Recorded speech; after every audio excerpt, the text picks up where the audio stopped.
High guys, welcome back to my channel. My name is Mamita. তো আজকে আমি তোমাদের সাথে another get ready with me share করছি। তো আমি ফার্স্ট স্কিনকে খুব ভালোভাবে প্রেপ করে নিয়েছি। সামারের জন্য আমি খুব লাইট ওয়েট মেকআপ করে থাকি, কারণ আনইভেন টোন যেটা আছে সেটা যেন ইভেন লাগে। তো সেই জন্য মাই ফেভারিট মেবলিনের কনসিলার ইউজ করেছি। তো তারপরে একটা টিন্ট ইউজ করে নিয়েছি, মানে যেখানে যেখানে রোজি পিঙ্ক কালারটা আমার ভালো লাগে সেখানে সেখানে খুব সুন্দরভাবে ইউজ করে নিয়েছি। আর টিনটা কেন জানি অনেকক্ষণ স্টে করে, তো সেই কারণে সামারের জন্য এই টিনটা ভীষণই ভালো।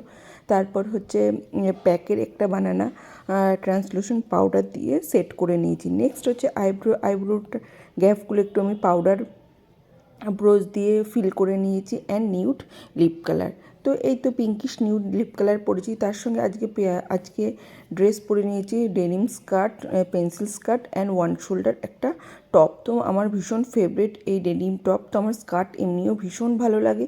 তার সঙ্গে আমি ব্রাউন কালারের বেল্ট অ্যান্ড ব্রাউন ব্যাগ নিয়েছি। তো আর তার সঙ্গে স্যান্ডেল পরেছি প্লেন ব্ল্যাক কালারের একটা, একদম হিল না, ফ্ল্যাট। তো তোমাদের যদি ভালো লাগে, like, share, comment and subscribe.